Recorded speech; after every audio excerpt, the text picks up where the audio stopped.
if we are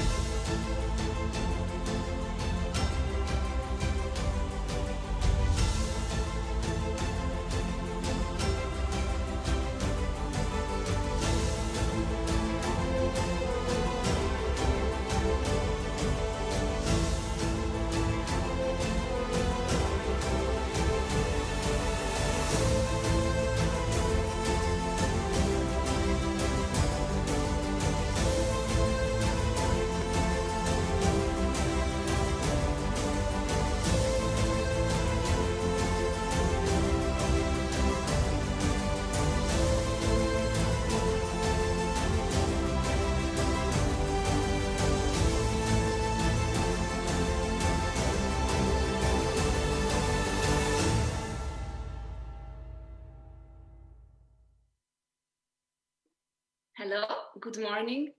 Good morning to everyone. Good morning to our partners, our speakers, all the participants to this youth forum, and to anyone who is listening to us. Thank you for being here, and thank you for being here so early, I would say. If there is one positive aspect of organizing conferences online is that you can reach to all the corners of the earth more easily, but that implies that we are all settled in different time. So I hope it was not too hard for someone to wake up to be here. I'm Chiara Lovotti. I am an Associate Research Fellow for the Middle East and North Africa program at ISPI, the Italian Institute for International Political Studies. And I am pleased to welcome you all to this edition of the Rome Med Conference Youth Forum, promoted by ISPI, which I represent, and the Italian Ministry of Foreign Affairs and International Cooperation, which is here represented by Vice Minister Marina Sereni and Councillor Fabio Vanolio, whom I thank on behalf of all of us for the involvement in initiative. I know that some of you know this initiative very well, but some others may not. So allow me to introduce to it anyone very briefly. We launched as a Rome Med conference, we launched the Youth Forum in 2017 to create dedicated space within the Rome Med Dialogues Conference to young people attending the event. For those of you who have been in Rome with us in the past years, and for those who will hopefully in the following years, Rome Med is a mashup of running following to each other panels, a lot of sessions run simultaneously, and you barely have usually the time to be on time to each session you wish to attend. You don't have a lot of time for networking usually. And so the Youth Forum was a way to gather all young people attending the conference, force them into one room and bring them to talk to meet each other, of course, first of all, and to talk about the many challenges affecting the region, so the Mediterranean, the Middle East, and North Africa. Over the years, we have touched upon so many issues. We've talked about youth participation in politics in those countries of the Mediterranean, Middle East, and European countries as well. We have discussed economic issues and the tragedy of unemployment, which affects many countries in the Mediterranean in a similar way. We have discussed challenges of being an activist, a young activist in the Mediterranean, Middle East, and North Africa. We have discussed, and at some point also based on the suggestions of you, the participants, the young people attending the Youth Forum, we have decided to move from talk to project development. And this is when we discussed the possibility of having the young people attending the Youth Forum present their entrepreneurial activities of any kind. So we basically started to look for innovative ideas and projects. And we did that through a call for application, as simple as that. We gathered the best, most insightful projects, and we invited their inventors to Rome. And then, of course, we would eventually select a couple of winners among these projects that we gathered. So this is the second year in a row that we do this exercise of the Youth Forum contest. The main purpose is precisely this: ideas and give them voice. We are not alone, fortunately, I say, in this adventure. We enjoy the partnership of the representation of the European Commission in Italy, the Boston Consulting Group, the European Training Foundation, and the OECD. And I wish to thank all the people working in these organizations for making this youth forum possible. And of course, my dear colleagues at ISPI for their constant work and support, without which this forum really wouldn't have been possible. These people are our partners, as I said, but they are also part of the what we have called the technical jury, who will co-help in selecting the winners of today's youth forum. But even more fantastic, we have two operators for the provide you all details about the functioning of the contest and all you have to know to be here with us today. And I'm talking of two people which whom I'm happy also to call friends. First, Hussein, founder of and social entrepreneur, founder of Zaitun Ventures, and Adel Amaizia of the Chatham House, and a lot of other things that he does that perhaps he will tell himself to you. So I leave the floor to whoever comes first of them, and I leave you in very good, and I hope you will enjoy this contest. And of course, I will be there with you all the time, and we'll talk later. Thank you so much. Buongiorno, everybody. Chiara, thank you so much. Sabah al-khair, good morning. What a great pleasure it is to be with all of you, and warm greetings from Jerusalem.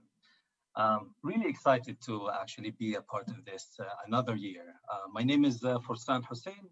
I am a social entrepreneur, a business entrepreneur. I am also an investor and the founder and CEO of Zaitun Ventures.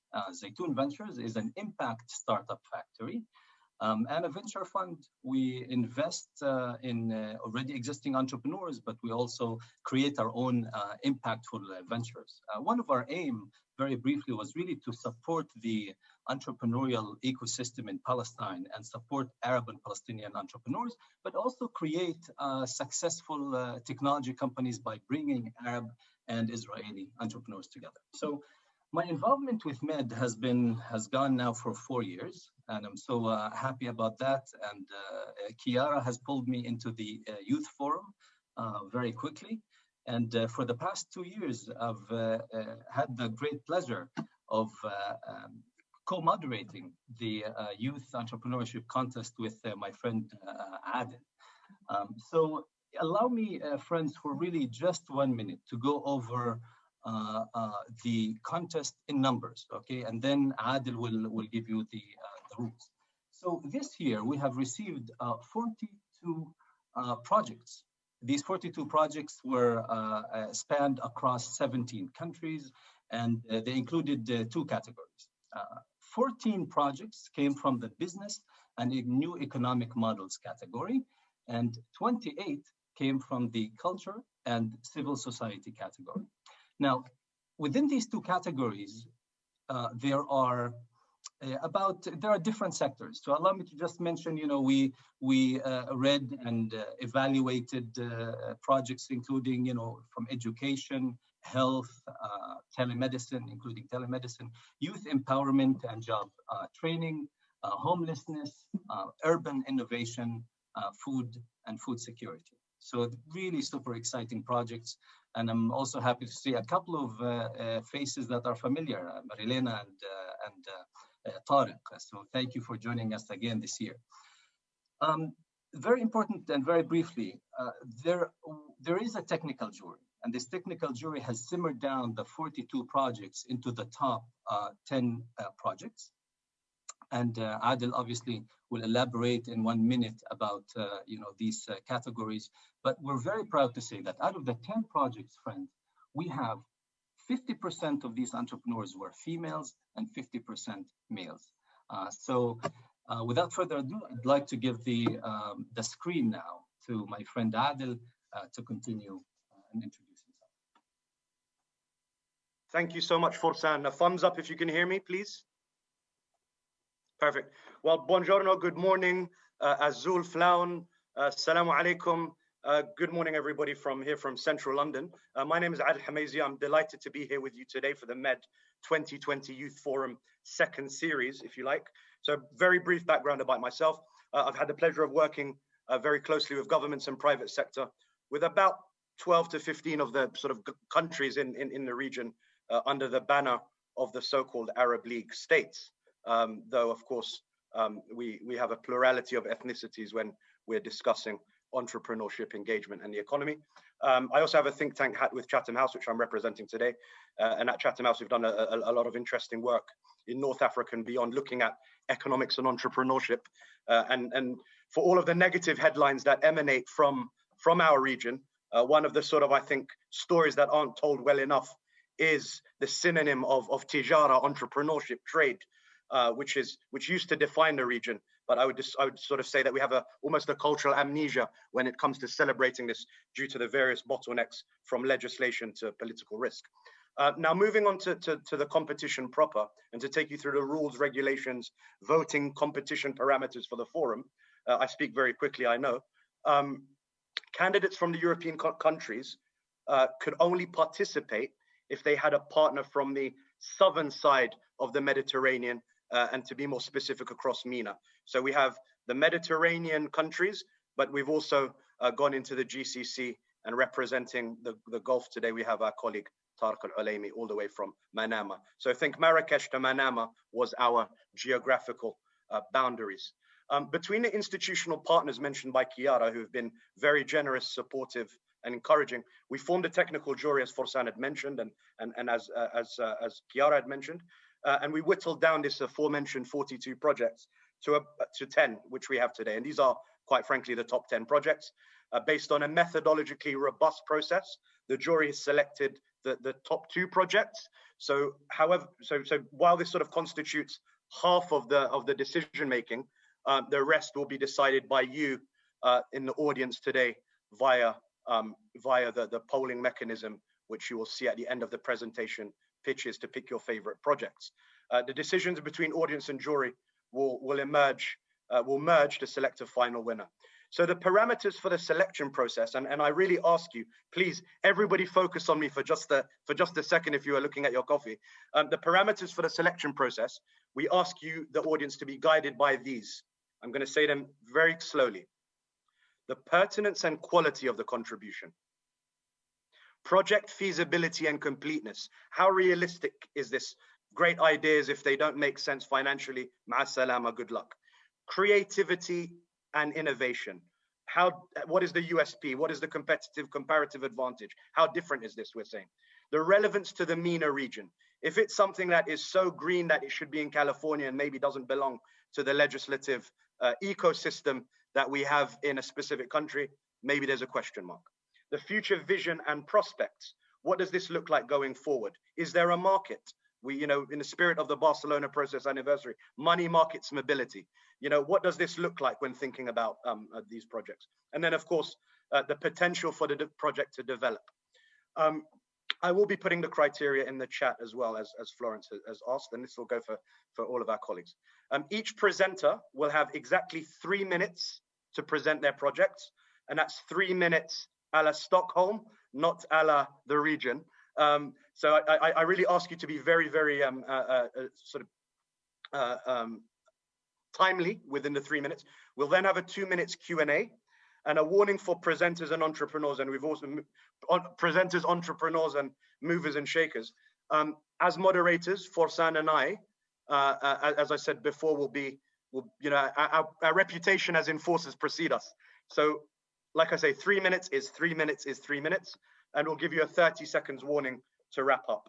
We welcome questions from the audience, so please do submit them by the various platforms. We have ISPI colleagues who will be sharing the questions with us to quiz our presenters at the very end. But please ensure that these are made during the presentation, given the sort of very quick transitions, right? And feel free to share your name and affiliation there. One thing we stress, and again, this is another thing which I really ask you to listen clearly on.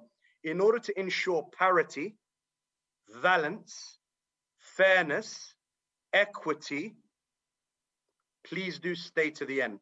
Because if you watch 2 of our presenters and you don't watch 2 of the others, polling, assi. It's not going to be so fair. So I really ask you to do that.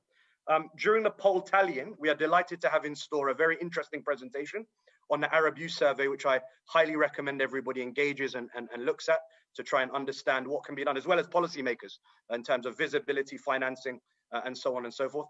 This will be with Florence Gaub and Osama Filali Naji.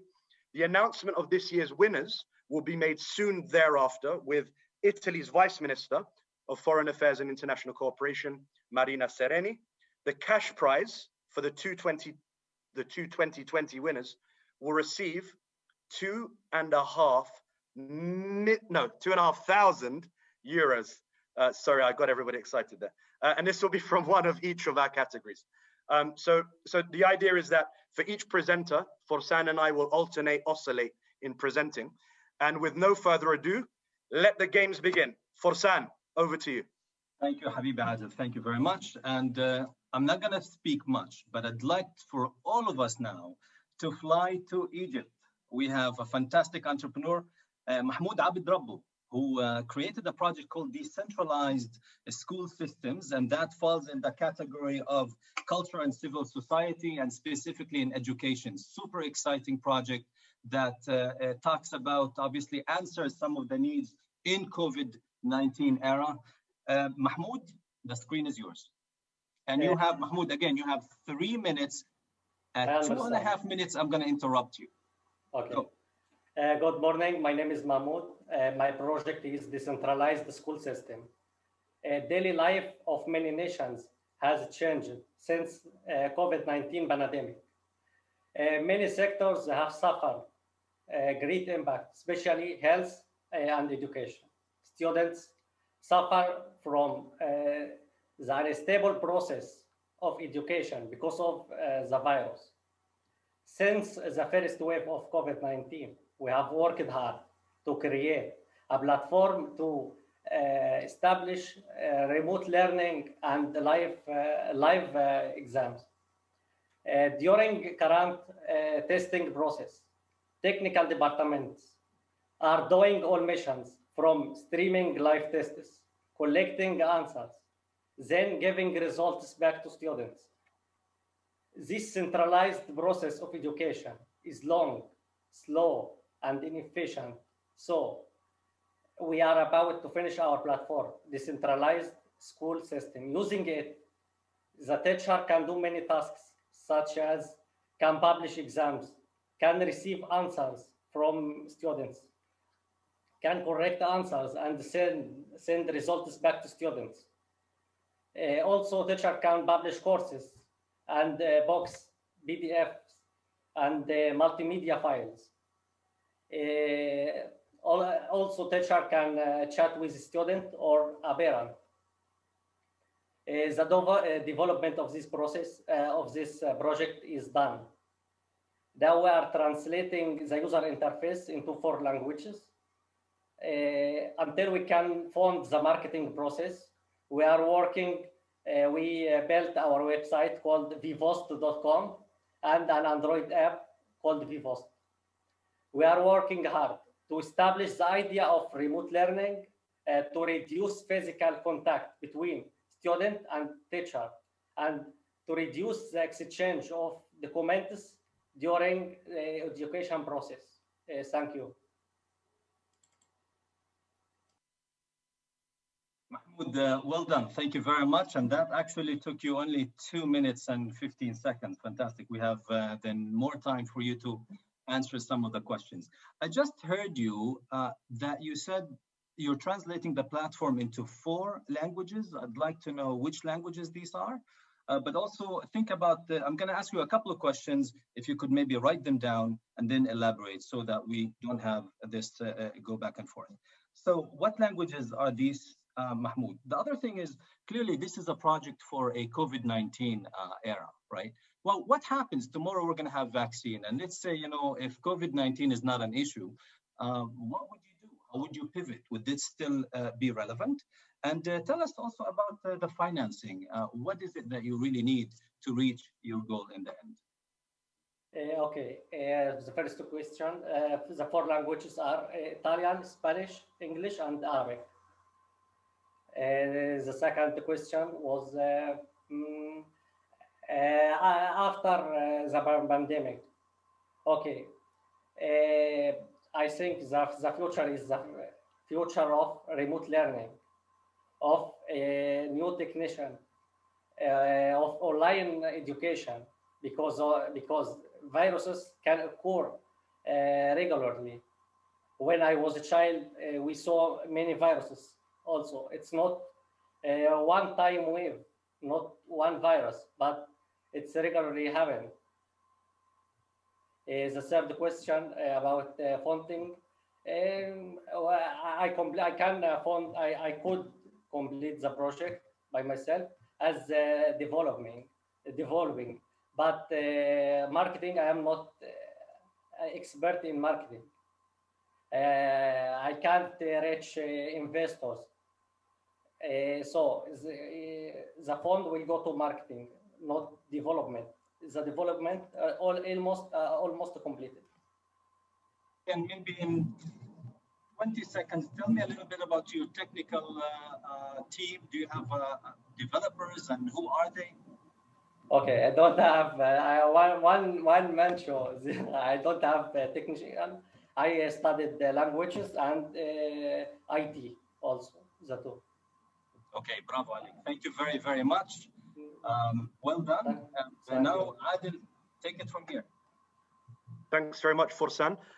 So Forsan flew to Egypt, will now be flying over the Red Sea and Saudi Arabia, possibly through the causeway to Bahrain and Manama. Tariq Al-Ulaimi, you have exactly 3 minutes to tell us about the recipes for well-being, and I certainly need some of these for my own, so I'm very much looking forward to your pitch. Tariq, the floor is yours. Thank you and buongiorno. My name is Tariq Al-Ulaimi, and it's a pleasure to have this opportunity to share the work that we're doing at Recipes for Wellbeing, as Adil mentioned. This is a project that was established in 2018 by a team of Bahraini and Italian social entrepreneurs, with an aim to support those who are creating a positive impact in the world in their own well-being, whether that was activists, social entrepreneurs, NGOs, or policymakers. And what this really means is working towards making resources around well-being accessible to all. Now, for us, what this looks like in practice is we have an open well-being resource commons, where we have 140 freely accessible well-being recipes on our website covering mental, physical, emotional, spiritual, and digital well-being practices. So these are applicable to teams and individuals from short-term to more systemic solutions. We have them available in English, Italian, French, German, and Spanish, with Arabic planned. We also have our in-person well-being experiences from workshops and well-being labs, and we've also developed our digital well-being journeys, where we've partnered with organizations such as Google to create educational content on digital well-being, which is available in more than 30 languages across 64 countries. And so far in our impact, we have supported individual activists and social entrepreneurs in over 100 countries. We've engaged over 1,000 youth-driven NGOs to integrate well-being strategies and practices into their day-to-day work. We've reached 6,000 people who've attended our events, physical well-being labs, hosted everywhere from Italy, Portugal, Morocco, Pakistan, Bahrain, and the UAE. And we've reached impact communities, from delivering well-being retreats at the World Economic Forum in Davos earlier this year, to partnerships with social impact communities like Ashoka supporting hundreds of their community members. And this has been achieved through a nonprofit model where in 2020 so far, 90% of our revenues has been received through well-being services provided to large organizations and 10% received through charitable donations. But it's a model we know that needs to scale. From March 2020, we've seen a 700% increase in demand in our services. And we know that COVID not only poses a threat to people's physical health, but it shatters their emotional, physical, mental, and spiritual well-being. And that's why we've been actively supporting change makers and teams around the world to cope with the current situation and find ways to thrive.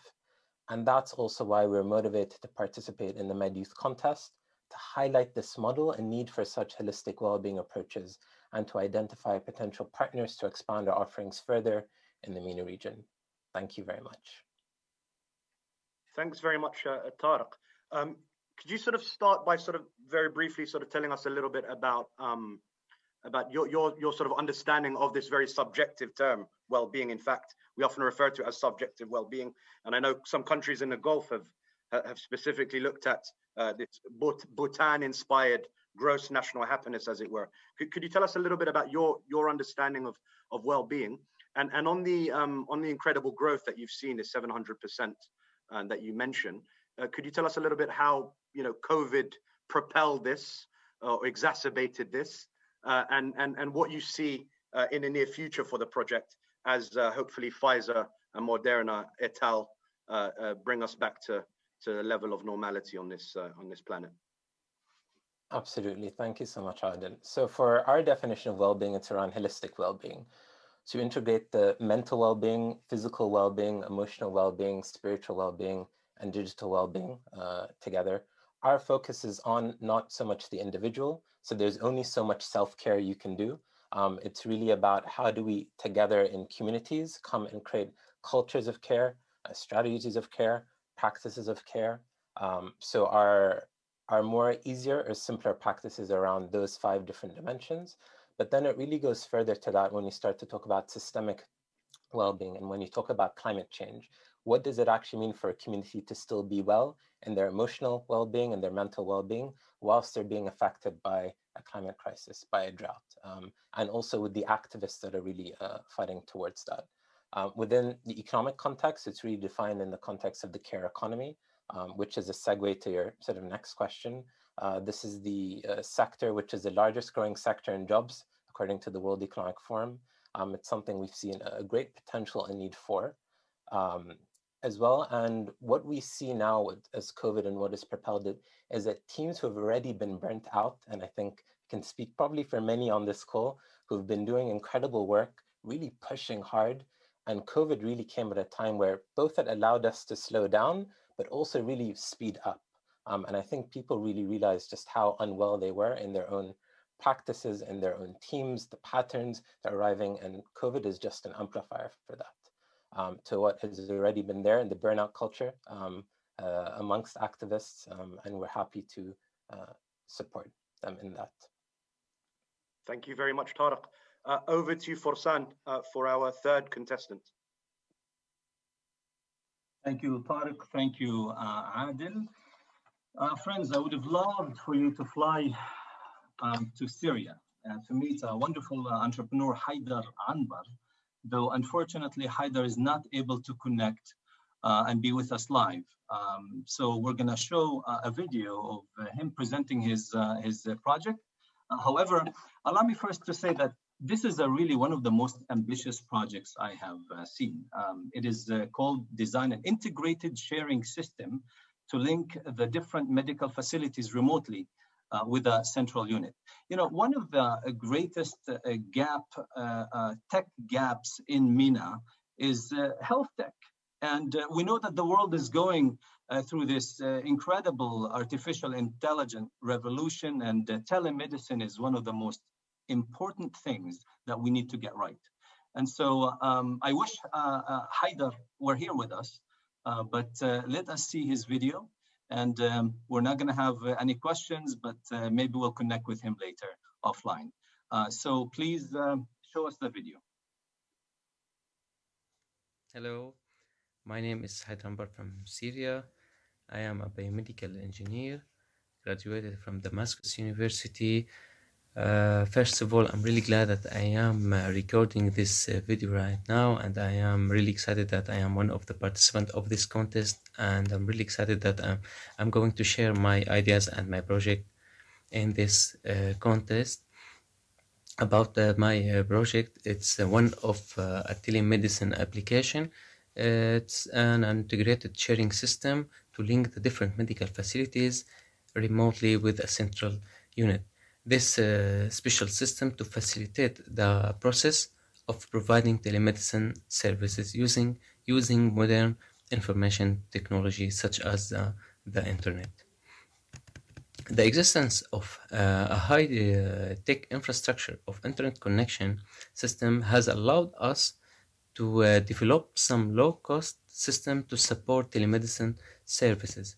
This service is related to the digital images, medical images and laboratory test report. This system works on any computer system or any mobile phone.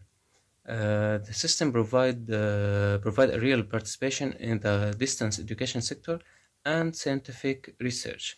Nowadays, as we know, the COVID-19 pandemic, the system will play a precious role to avoid the spread of COVID-19. The system will help us to share the information of the information for diagnostic and research purpose remotely. And this system will help us to facilitate access to isolated areas and share information. This system will help us to access to areas where there are a few specialists. About the system, the build of the system, there's databases, and there are databases and interactive interfaces. The databases, we will use the MySQL language. It's one of the most important database languages, and the communication with database will be done in PHP. PHP, one of the most important language for creating web applications. The databases tables has many. The database has many tables for user data, for patient data, for medical image data, for the report and medical consultation data. The interfaces it will be for the entering data and images, and for display. The language that will be used to build the interfaces, that's HTML, CSS, and JavaScript. The system is clear and easy to use with clear notifications to fill the fields. The system is equipped with the interfaces for writing medical reports, providing medical consultation services, and interfaces for educational purpose. Thank you very much.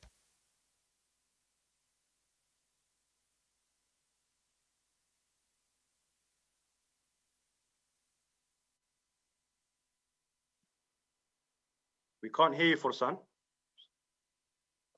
Sorry about that. I clicked twice, but I'm saying thank you, Haider.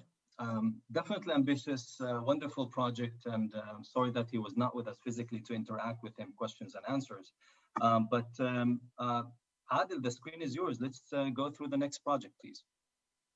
Thank you so much, Fursan. So moving from Syria to Italy, and just 3 hours south of ISPI's HQ in Pisa, we have Sofia Ditano, who will unveil and take us through her project, namely that Unveil. Sofia, the floor is yours. 3 minutes. Thank you. Okay. Good day, everyone. A few days ago, we celebrated the International Day for the Elimination of Violence Against Women. While this day will take place every year, we cannot deny that 1 in 3 women will experience violence in their lifetime.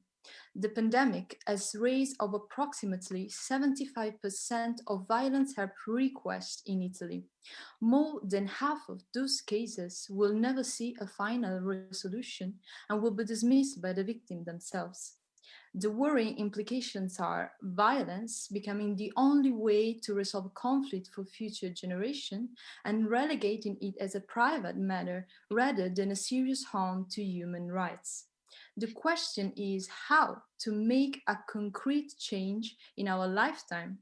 While I'm talking to you, my fellows Julia, Anya, Roberta, and Veronica are implementing the first set of activities of our project Unveil, co-founded by the European Solidarity Corps.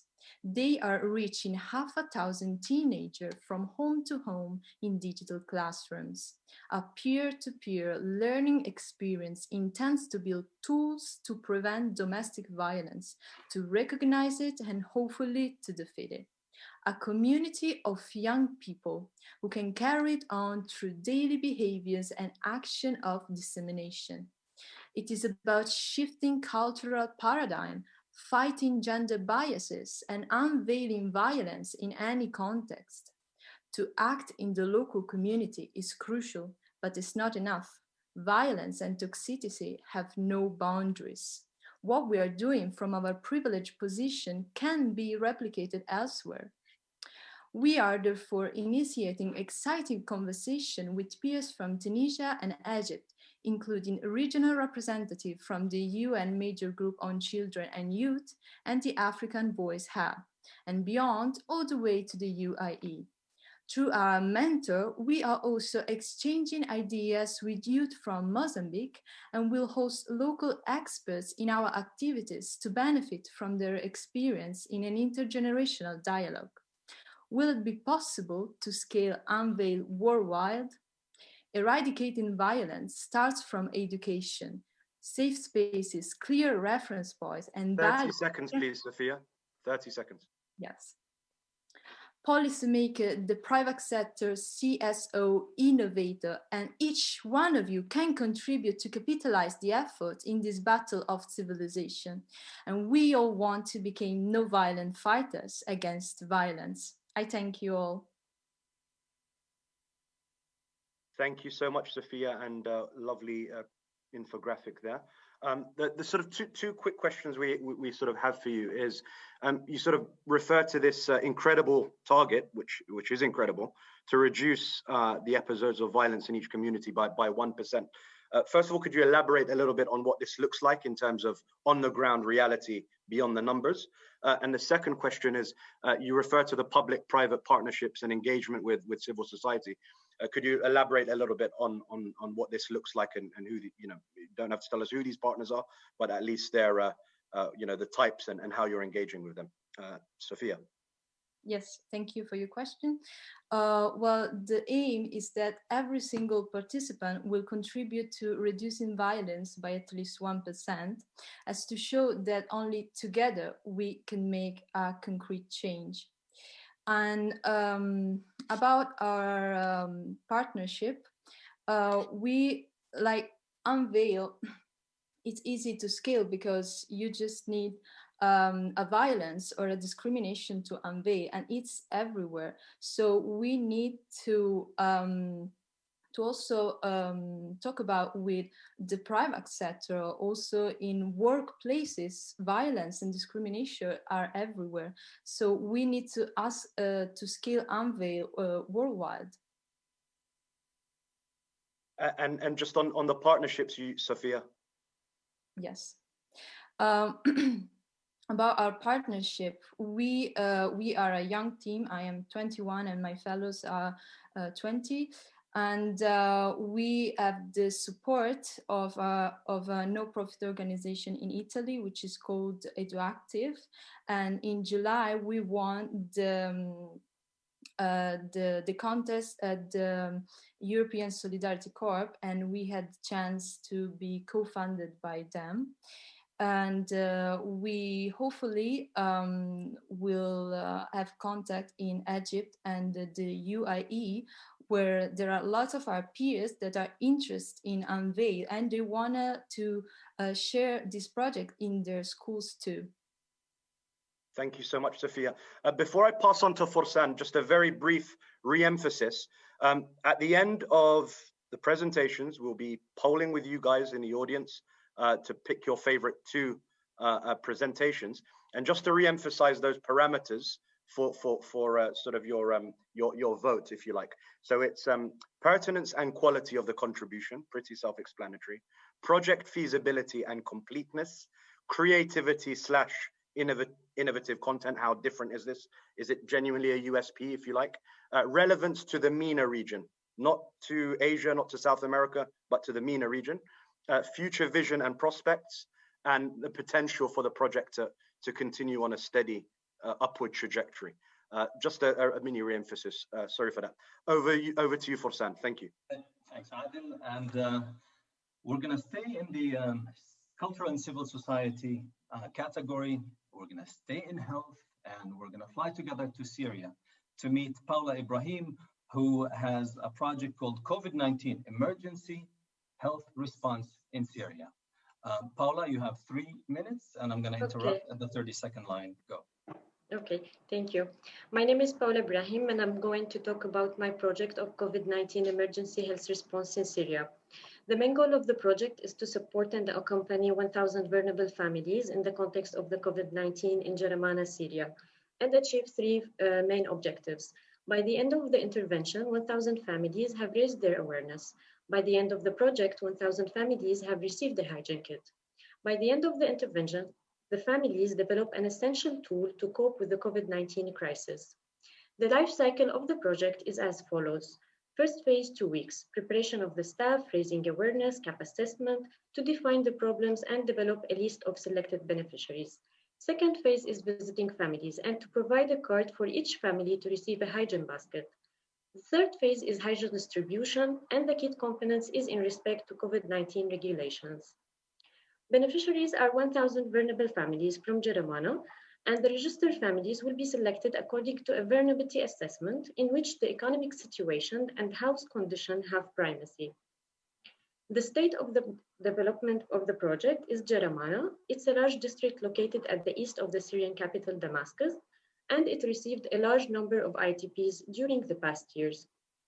Beside the high-risk COVID-19 outbreak in Syria, with no medical equipments provided in hospitals and no clear declaration of the real number of cases, Syria is economically at a breakdown. The budget of the proposal is equal to 36,000 euros, 30,000 euros for hygiene basket, 10 euro for each basket multiplied by 1,000 beneficiary multiplied by 3 months. The funding will be from faith-based organizations who have connections to major donors. These NGOs have a long experience with helping refugees back to year 2008 when Iraqis came to Syria, and in 2011 when Syria crisis happened. Future steps are first, post-monitoring to collect beneficiaries' feedback on the items distributed through assessments. To referral channel, the project will reach out to medical entities and coordinate with doctors, so the beneficiaries will contact these authorities in case of the appearance of any symptoms of the COVID-19. 3 online video conferences for the beneficiaries that have access to media platform. Roommate Dialogue could support this project by analyzing this project and giving recommendations to develop this project. The reason for presenting it in the Youth Forum contest is to share experience with other young team leaders who aim for a better life in the Middle East. And the future development of the project is fundraising initiatives to get money to help people in Syria with food and hygiene kits distributions, as the prices have raised by approximately 300% lately, and provide a regular video conference awareness sessions. Thank you for listening. Paula, thank you very, very much. Wonderful presentation. I'm wondering, so as an investor, I think about where do I raise money from? And I think in your presentation said that it's going to be really faith-based organization. I'm wondering why you're limiting it to that. That's my first question. The second question would be, look, this is a project that could be so relevant all over the MENA region. In fact, in so many places in the world. So do you have any plans, Paula, to expand beyond that specific geographical region, maybe nationally, countrywide, maybe even regionally? I can tell you so many countries that would need such a service. That's my second question. And if we have a little bit of time, would you please elaborate on the framework on the vulnerability assessment? You tell us a little bit more about that. Sure. First, I focused on the faith-based organizations because I have worked for around 5 years in the humanitarian field in Syria, and I've worked especially for the area Jaramana, which I mentioned in the project. And this area have been really damaged after the war, and also before the war, the situation was not really good there. So, the faith-based organization really helped this area, and they are already collaborating there. So they are already having a reserve fund to help Jaramana. So that's why I focused on these faith-based organizations, because I already know information that they are helping this area right now, since the war started in Syria in 2011, and they are still collaborating to help people there. Also for Jaramana, it's for the assessment. I will focus first on the house conditions. Also, it will be marks for each criteria.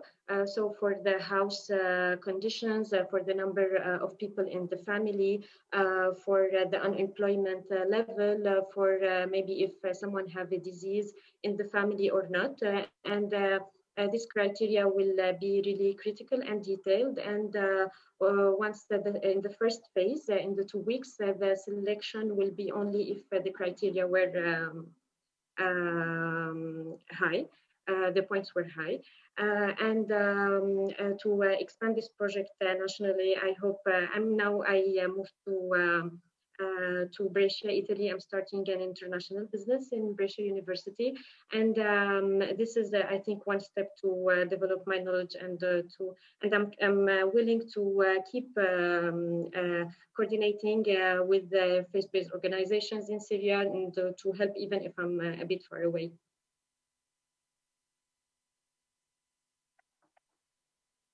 Thank you so much. On mute for Sam.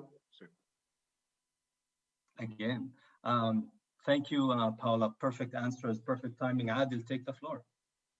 Thank you so much. And yep, from east of Brescia and 1,300 kilometers west of Syria, we go to Athens with Marilena Maracu, who will tell us about We AfriHug 2021. Indaxi, and welcome to Marilena.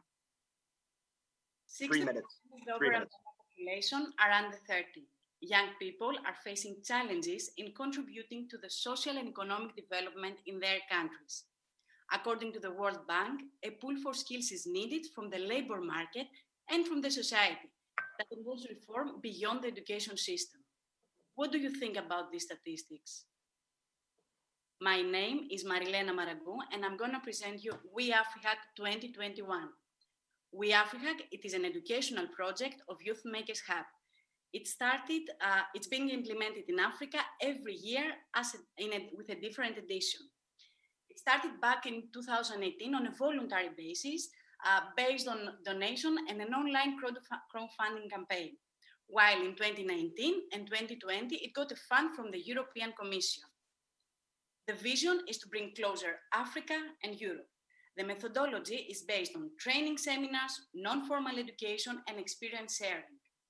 It's based on SDG number 4 of the Sustainable Development Goals of the United Nations and aspiration number 7 of the Agenda 2063 of the African Union. We have 2 target groups: universities, including academic, administrative staff and students, and civil society organizations, including youth workers and young leaders. We have local partners in the targeted countries who are ready to support our activities in Morocco, Algeria, Tunisia, Libya, and Egypt. We also have with us policymakers and stakeholders, including ambassadors of the countries, among others. What are the activities? 5 digital training seminars in 5 universities focusing on Erasmus+, capacity building on writing proposals for funding, and capacity building of students, targeting 500 beneficiaries. We will also implement 5 digital training seminars in collaboration with our local CSOs, focusing on Erasmus+, capacity building on project management, soft and digital skills, including communication, entrepreneurship, and web development, among others, targeting 200 beneficiaries. The digital model we adapt to the current pandemic and to the shift to the digital activities all activities will be implemented online. What is the innovation behind is the co-creation process between African and European youth collaborating together. The impact so far: 9 African countries having trained 4,000 beneficiaries from 17 universities and 150 CSOs. I could say that the most outstanding achievement was 25 life-changing mobilities between Africa and Europe. The measurable vision of 30 seconds is to train participants from all African countries until 2035. Let MENA region be the next, and do not miss the opportunity to be part of this amazing journey. We Africa, do you? Thank you very much. Thank you very much, Marilena. Just a couple of brief questions, and thanks again for the infographic. Could you say a little bit about, you mentioned COVID, again, perhaps spurring engagement, but how has it sort of, have there been any, if you could sort of weigh up the pros and cons very briefly in terms of how you've adapted? So thinking out loud, if you're talking about blue collar or light blue collar, not white collar capacity building, of course, digital, there are limitations. Could you say a little bit about what that looks like? And if you could also tell us a little bit about how you've forged these engagements with local CSOs and who has supported that endeavor. Thank you. Thank you, Adel, for this question. So regarding the adaptation, and we already know the limitations regarding the digital training, and we have faced this this year as we have conducted several digital trainings. We collaborate with local CSOs and universities, and we will ensure together that we don't have the limitation of internet connection. We will not face these challenges. That's why we want to raise funds. We want to ensure that we don't have this aspect as an obstacle, and we are ready to face any similar challenges regarding this aspect. Thank you, Adele. Just very, very briefly on the partnerships, if you could, Marilena.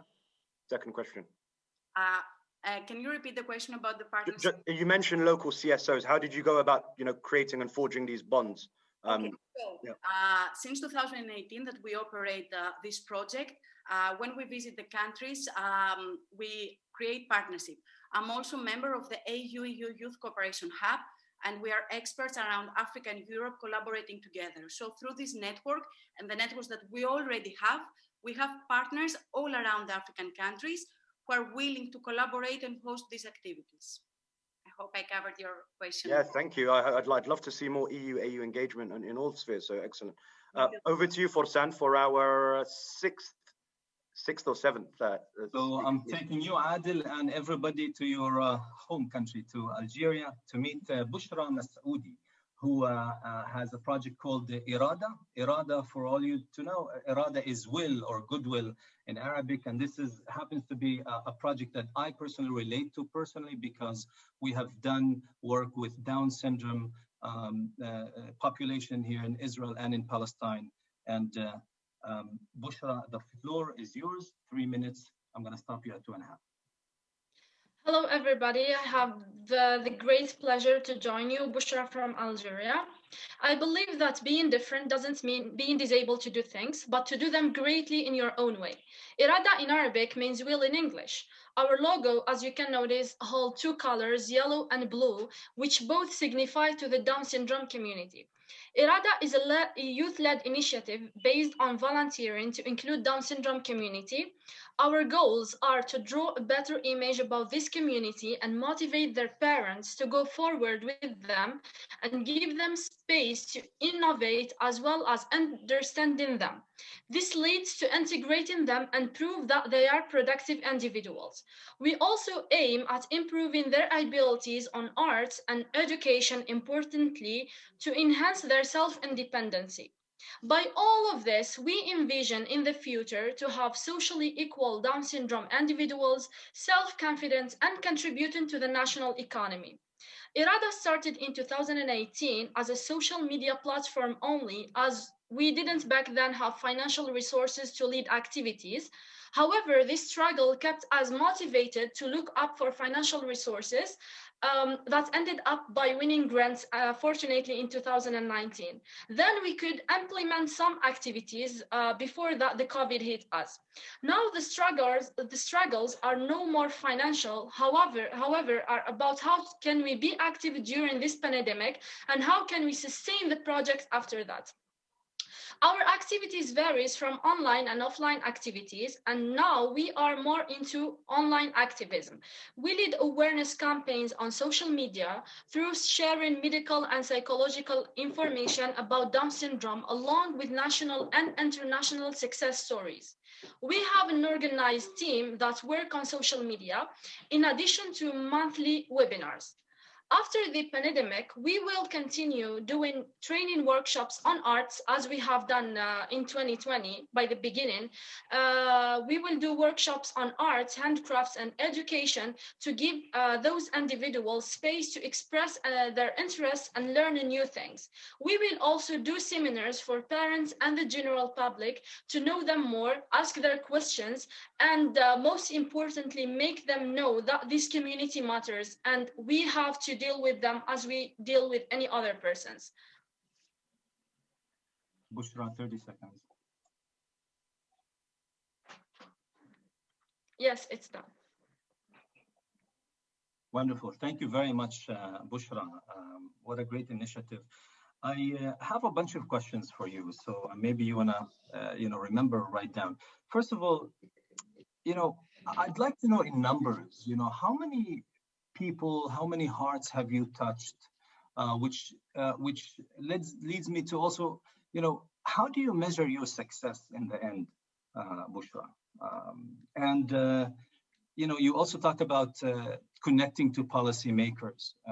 How do you think policymakers will help you, and have you come a long way through that? And if we have more time, could you please tell me, where do you see yourself in 5 years from now?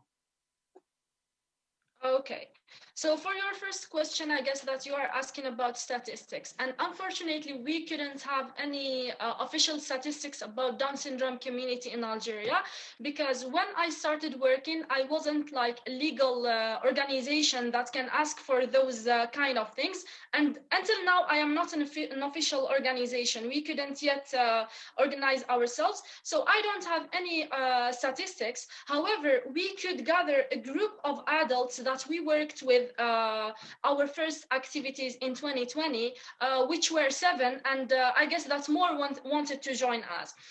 For your second question about success measurement, we actually measured the success of our first workshops. We have had 5 workshops, and we measured the success by questioning the parents of those adults that we have worked with. We have questioned them about their habits in the house, about the changes that they have noticed in their kids, and fortunately they have noticed many psychological changes thanks to our activities. And on social media, we are measuring the success by the statistics of the reach of the page to the people, and we are reaching to over 10K persons by our posts. For the last question about connecting to policy makers, I would love to connect, or I would like to connect with policymakers through making our projects an official association soon, inshallah, so that we can work legally, and we can do more results. And yeah. So thank you, Bushra. Talk to me money. Okay, I would like to understand the finance of this project. How much, what is your operating budget for a year, for example? And, have you raised any money? What are sources of funding can you approach? And we still have about 40-something seconds. Okay, so for I will jump into the last question so that I answer the other ones because they are connected. So at first, I have made a partnership with an association so that I can ask for budgets from other people or from official parts. We have asked, but unfortunately we couldn't reach any financial helps. So what I did is that I participated in a competition which is Mappy Venture Funds because I'm an alumna of this program Mappy. So I won the grants which were over my imagination. We have reached over $6,000, which are more than what we need actually for our activities because we don't really need much materials.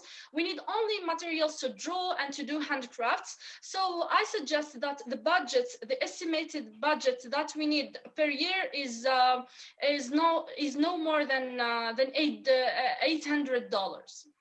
Bushra, thank you so much. Wonderful project. Adil, the screen is yours. Thanks so much. Actually, something I picked up from the last presentation on statistics is beyond money and markets. Maybe this is an idea for next year's series.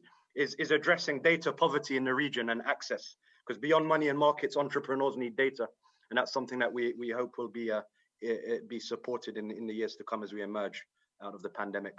We now move away from Algeria to west to east to Egypt, but also northwest to Maryland, the United States of America. We have Hala and Hiba Nasruddin from Egypt with the Mediterranean Homeless Initiative, and their colleague Nicholas Scotto speaking to us, I think, from Maryland. The floor is yours. 3 minutes, please. Hello, my name is Hiba Shadi. I am the founder and the CEO of Atrangency, a health logistics startup in Libya. 2 years ago, my father was in the hospital where I noticed a tragic event. I noticed that there was a delay in the delivery of blood for an emergency blood transfusion. We studied the issue and realized that our capital Tripoli of 2.5 million people has only one blood bank that serves more than 50 health centers. The health centers are located in places suffering from traffic congestion, and there are no alternatives for delivery. In Libya, when blood is requested by the hospital, it is the responsibility of the patient's family to deliver the blood in the complete absence of health safety standards. This also causes delay in the provision of a blood transfusion and essentially means the loss of life. Normally, there are 36,000 units of blood requested per year, but this number increases by about 10 times during times of war. And so Hiba thought of using the drones to deliver the blood, thus ensuring safe and rapid access to blood, with the possibility to use the drones for other health-related purposes, such as delivering medicines and even COVID-19 tests. Hiba and Abdur Rahim, a lead engineer, began working together to collect and program the first drones for transport using a GPS system. The drones can reach up to speeds of 60 kilometers per hour, which is far quicker than that of traffic. We have plans to have a prototype ready for the first blood delivery in Libya in the beginning of 2021. This project will make a big difference in the lives of patients by providing them with a quick and affordable service of only 30 Libyan dinars per trip. We have a projected financial return that will help cover our costs so that we can continue our mission of saving lives. The gross revenue is projected to be 180,000 Libyan dinars annually and will likely grow exponentially as we look to service more health centers throughout the country. So I also attached this photo. I think everyone can see it. Is that right? Could you see this photo that I've shared? Not just yet, no. Oh my goodness, okay. Let me see. It's just our prototype.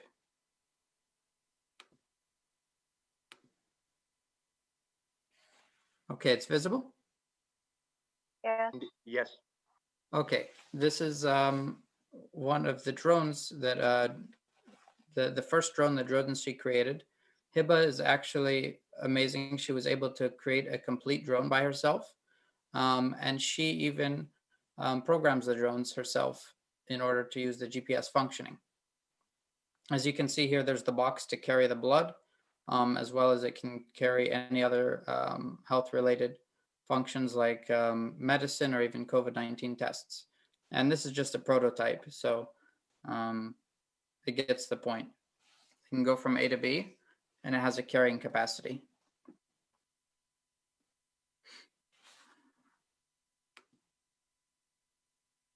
And that is basically it. Well, thank you very much, Hiba and Nicholas.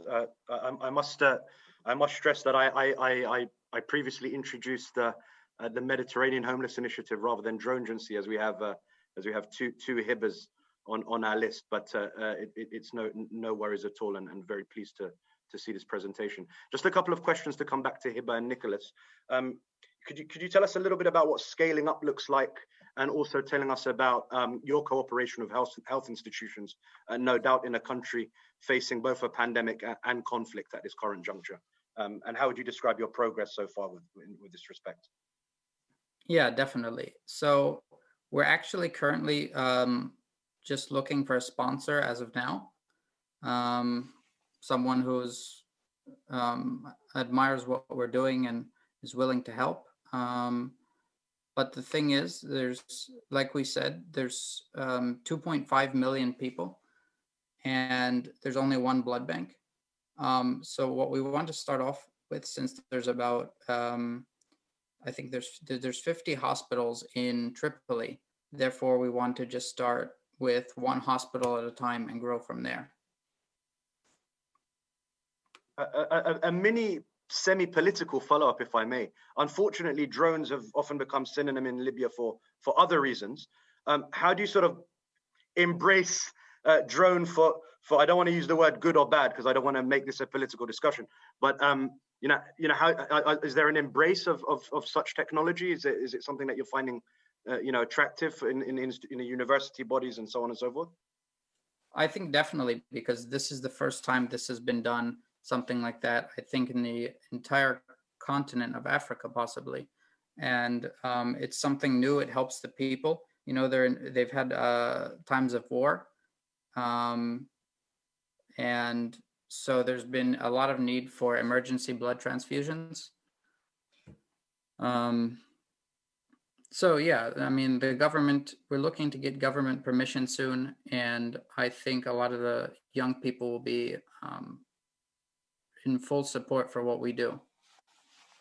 I mean, drones are the future. I'm sorry, I want to add something. Actually, the government is supported us, really, support us to do this. And we're looking for a sponsor, and maybe we get someone in next stage, inshallah. Thanks. Well, thank you, Hiba and Nicholas. A very interesting initiative. And embracing future technologies. We now, so just to sort of emphasize, that particular presentation falls under the category of business and new economic models, where our previous presentations thus far have embraced culture and civil society. We now shift to Forsan, who will take us through another presentation within the business and new economic models category. Thanks, Adil. In fact, yes, this project is in the business and new economic models, and we still have, after Roberto Renino, we're going to have one more project, and guys, we're almost there. So the next one is super exciting, like all of you guys here. This is, in a way, a partnership, Lebanese, Italian, and it deals actually with food security, which I find it's really fantastic because, both Italy and Lebanon, they have some of the best food in the whole world. So, Roberto, the floor is yours. Please take us 2.5 minutes. I'm gonna stop you for a second. Go. Good morning. Can you hear me? Okay, good morning. Thanks for the introduction and this opportunity to participate to the Med Youth Forum. My name is Roberto Renino. I'm presenting a project on food security in the post-pandemic scenario. The project is called Lebanon Farmer Souk and is developed with a close collaboration between Centro Studi Internazionali, a think tank based in Napoli, and Hiba Shur, a fellow colleague member of AMEL Association International, a prominent Lebanese NGO where I also worked during last year. We have three main goals with our project. The first is support local farmers and food producers build capacities in sustainable food production, and create a self-sufficient and interactive network among the beneficiaries. Thanks to the widespread presence all over Lebanon of our partner NGO, we will locate the place to implement our project in a rural area that might have the best preconditions to successfully begin our activities, and we might start in the area of Trablus of the city of Tripoli in the north.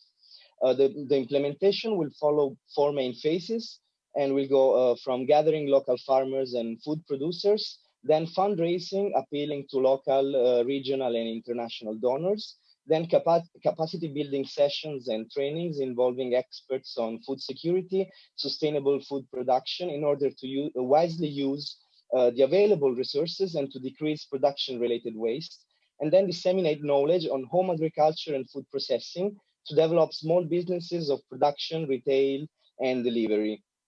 The beneficiaries will be residents of Lebanon of any nationality, including refugees, migrant workers, regardless of their gender or religious belief. The trainings will be organized especially for the youth, and we aim to include people between 18 and 35 age, resident both in urban and rural areas, while farmers and producers will benefit from the network created to harmonize their production and retail business. After having created a first functioning hub in one area, we aim to expand to neighboring villages and different provinces of Lebanon, and we hope also that this initiative will have a positive impact not only in Lebanon, but also in other countries in the region, so in the rest of the Middle East and North Africa. Consider the peculiar situation that we're facing now in the whole world. Of course, we have to take into account risk analysis, surveys in order to find the best way to implement our activities and to put in place this very ambitious project. But we're very confident on our capacities and especially on the Lebanese people's desire to rise and fight back this situation of despair. Thanks for your attention. Thank you, Roberto. I did not want to stop you, but you're right on time. Tell me, this project, the success of this project really deals with the quality of your partners in Lebanon. And so tell me a little bit about the partners. And that's one. The second question, tell me exactly where do you stand in the development of this project? And are you worried about finances? And you've actually already answered one of my questions, which is, do you have any plans to expand? And clearly, once successful in one place, it seems that this project could actually scale up to many different areas in Lebanon and maybe even countries. Syria, for example? Yeah, Syria, I mean, is like the the closest neighbor, of course. It's like probably the easiest path to go. But to answer to your first question, our partner Amel is a very eradicated reality in Lebanon. Is the biggest non-sectarian NGO in Lebanon, and it's a Lebanese NGO. So we rely on the existing already of projects of food security scattered around Lebanon, because the NGO that we are partnered with, they have several centers, not only based on food security, but they also operate with education, protection, and education, both of Lebanese and Syrian refugees. So they actually encompass all the people that have vulnerabilities in Lebanon. So they're really experts on what they're doing. So we can put our ideas together with their capacities on the ground.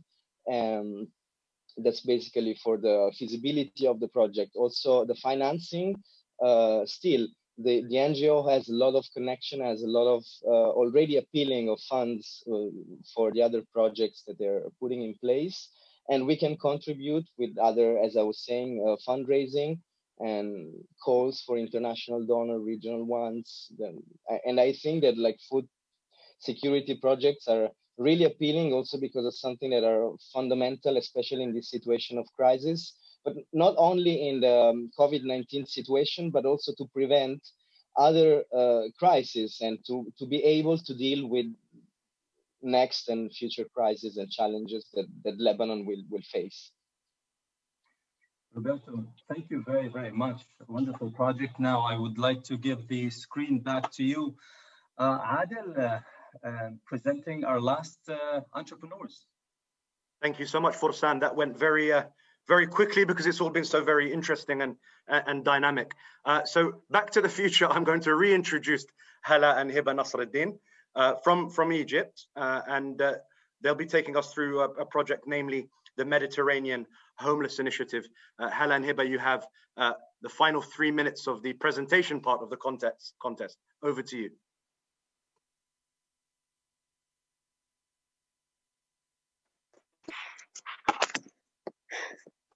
Okay. Hello, everyone. Homeless, the hidden victims of the COVID-19 pandemic, a Mediterranean Homeless Initiative. If we look at the world today, we'll find that everything changes standing in front of an invisible epidemic of COVID-19. No force on earth could fight it. Yes, all these weapons could not fight it. Countries spent money and lives for wars, so more than 150 million people around the world are displaced as victims of those wars and various conflicts. And when the slogan was raised, stay at home, we all panicked and followed all means of protection and prevention. But did we think of those who have no home? Did we think of the homeless who are dying for one reason only, no house harboring them? Millions of homeless children, women, and men need our help. We appeal to all to unite together to spread peace and save humanity. From here, let's launch the Mediterranean Initiative to end homelessness. The initiative includes 1. The Mediterranean Homeless Platform. In line with technological revolution and the ease of thinking between all parties to the initiative, this platform will contain 1. The Mediterranean Homeless Index. This will reflect the numbers of homeless in each Mediterranean countries, and it will include children, women, and men homeless number, housing homeless, income source, political action and voting, and health care. 2. Homeless application. It will help in linking the homeless with supporting institutions, to contributing with the police to find the missing and connect them with their families. How the application works? When you find a homeless, turn to the application. Upon entering the application, you will be asked the age, gender, upload a picture of the homeless, then determine homeless location. Then admins will contact the nearest nursing home to the specified location to provide assistance to the homeless. 3. Mediterranean Donation Fund for Homeless. 4. Crisis Policy Committee. 5. Partners. 6. Learning, training, and awareness to deal with the homeless through training on the basics of dealing with the homeless, entrepreneurship training for the homeless, physiological support for the homeless, the literacy, complete their education. 7. Volunteering. 8. The inspiring. They are the ones who have become successful people after their homelessness. It's their role now to inspire others to recover. Number 2, the Mediterranean Council Homeless. It's based on the care and assistance of the homeless around the world until we reach zero homelessness. The Council established branches and at Mediterranean countries, develop a strategy by which to work towards achieving the goal. A representative from each country is chosen. The Council is convened annually to review the implementations of a specific strategy and to update its work periodically in order to keep pace with the developments of the situations so that we finally reach zero homelessness. The launching of the Council starts from Mediterranean Dialogue 2020 to spread the message of humanity, together to complete the path of giving and humanity. Thanks. Thank you so much, Hala and Hiba. Just a couple of, again, very brief questions. Could you start telling us a little bit about what financing looks like for this initiative? And also, one buzzword in the sort of donor and NGO space is duplication, cooperation.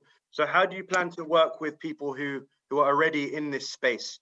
Is there going to be a sort of scaling up multiplier? Is there something specific that you're planning to do, or do you think that there is just a demand? So first question around financing, second question around cooperation and partnership. Okay, about the first question, first we need to know the needs of homeless, which are homes, learning, healthcare, and education.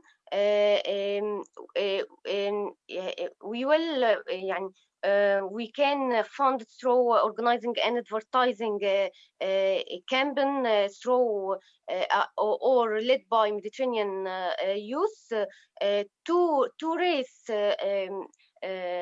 awareness of donating to the Mediterranean Homeless Fund. And we will make partnerships from international organizations and governments and social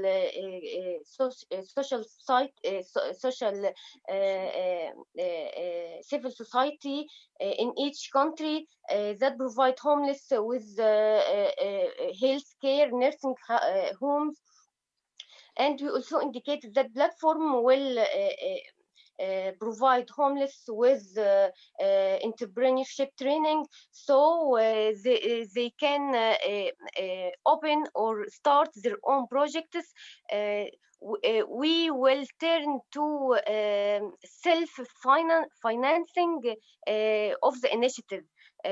So we will expand these projects to complete our initiative.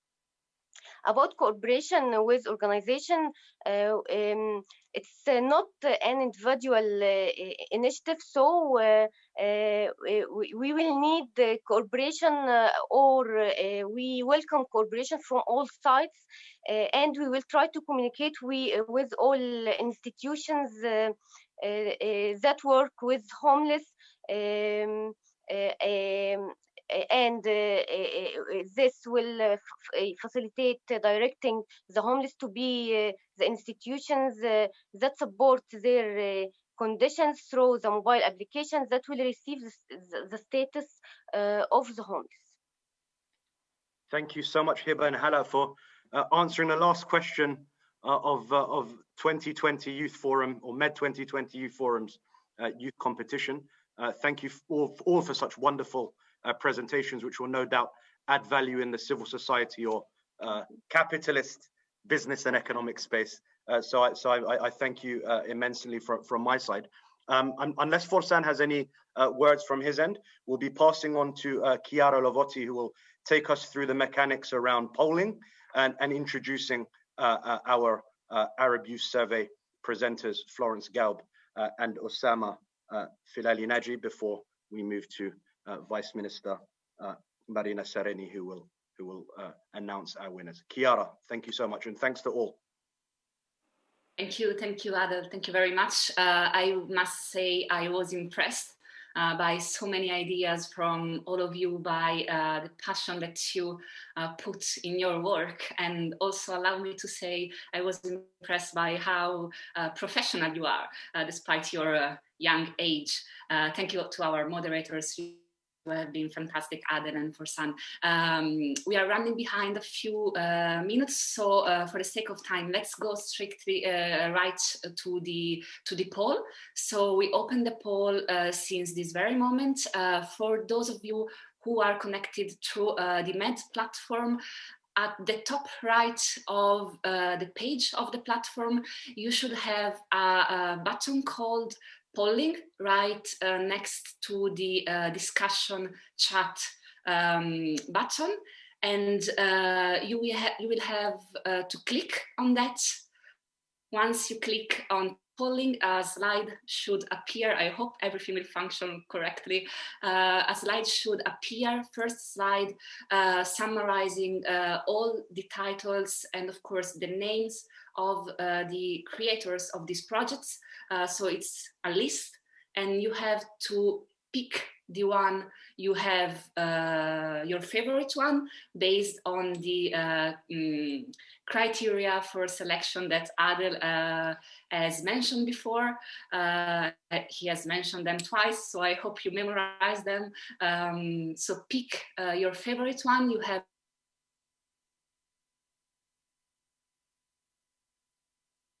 as quick as possible. I hope that's happening. And once that first, in a few seconds, a second slide will appear. This one on business and new economic models.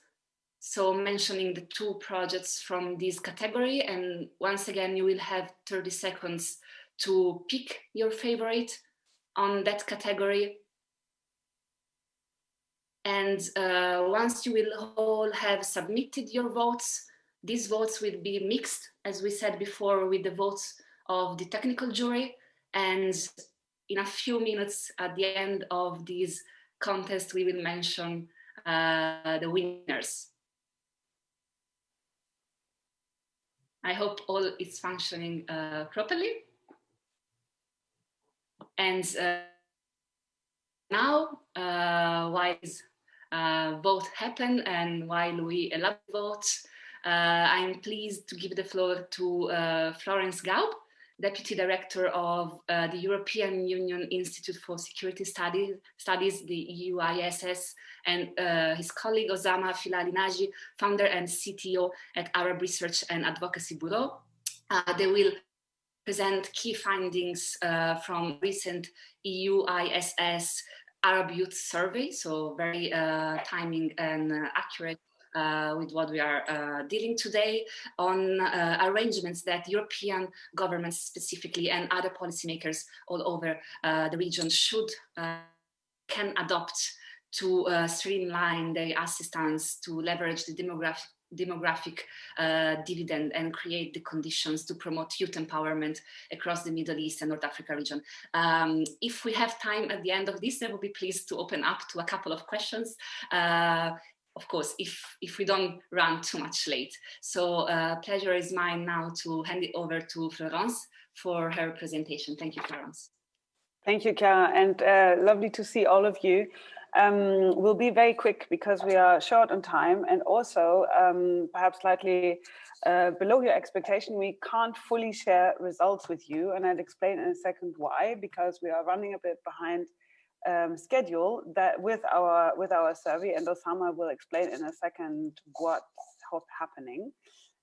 In the meantime, I will show you what the survey actually is. So the first thing is that it's actually, technically speaking, it's not a youth survey, it's a future survey. It is taking place amongst younger people, but I'll explain in a second why we're calling it that and not just a youth survey. So first of all, we're doing this jointly with the Italian Foreign Ministry, and Osama from the Arab Research and Advocacy Bureau is implementing it. So he will speak to you in a second as well. So what is it? Of course, the rationale, Chiara, you already said it just now. Oops, hang on. It's a very young region. You all know this. You are part of them. It will continue to be young until 2050, when it will start to slow down. But for me, what's more important is that two political generations are growing into maturity. So, of course, Generation Y, the so-called millennials, they are in full juice. So that some of you, but also the Generation Z, the younger ones, are beginning to become politically mature. If you want, you could also Generation Arab Spring, but there will come onto the political sphere, onto the labor market, everything, you name it, perhaps with a different point of view. We just don't know what they think about the world.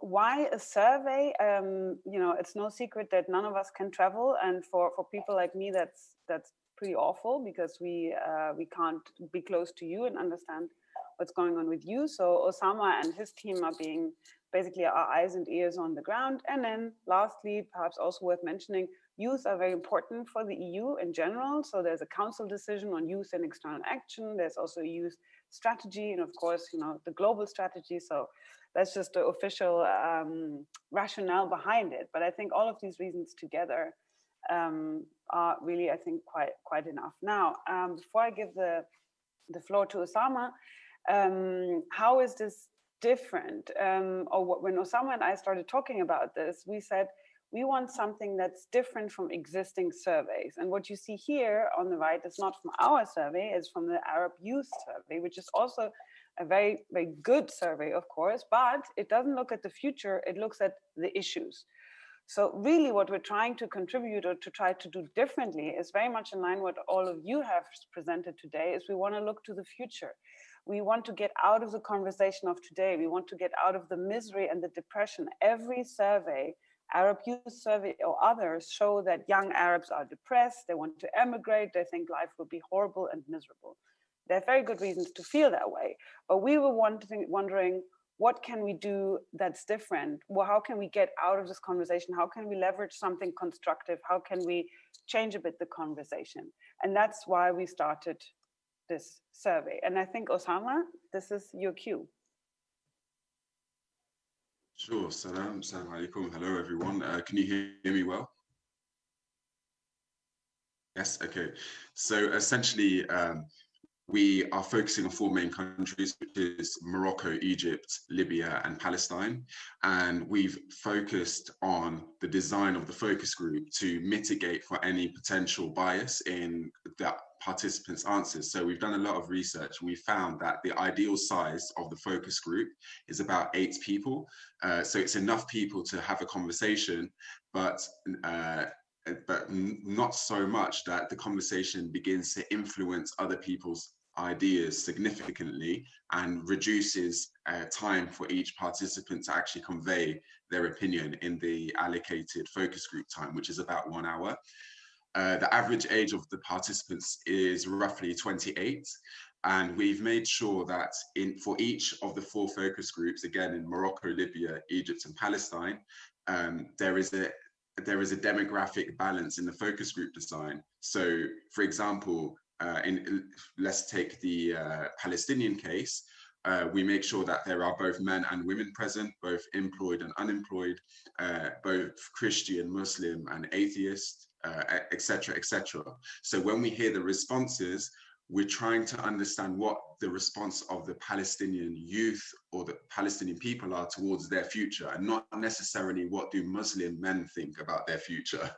So we've tried to mitigate against these issues. One thing that we've done is we've embedded a pre-questionnaire. So every participant receives a questionnaire before the focus group starts, which has a series of questions on their opinions about the future in their country, employment prospects, environmental services, if they feel adequately represented, and so forth. And every question has 4 answers, which we've done deliberately. So it forces each participant to actually provide an opinion. There isn't a neutral, there's no neutral answer to any of the questions. Every question can be answered either I strongly agree, I slightly disagree, or strongly disagree, to summarize the various answers. So the reason we're providing a pre-questionnaire is because we understand that when the focus group happens, people will start to change their opinions a bit as the conversation happens. So we wanted to capture people's initial thoughts before the focus group. Now, in terms of the results and what we want to do with them, we want to quantify the results and say, you know, X amount of Libyans believe that employment is an issue, for example, or just to provide an example, but we want to convert these problems that we've identified into solutions and embed them into policy. So reaching out and marketing our analysis, which will be presented in the form of a brochure to stakeholders in the Mediterranean region, like the EU ISS, as Florence is present on the call, and other EU policymakers in the region. With regards to the delays, we've had a few delays because this is a partnership project between us, the Italian MFA, and the EU ISS.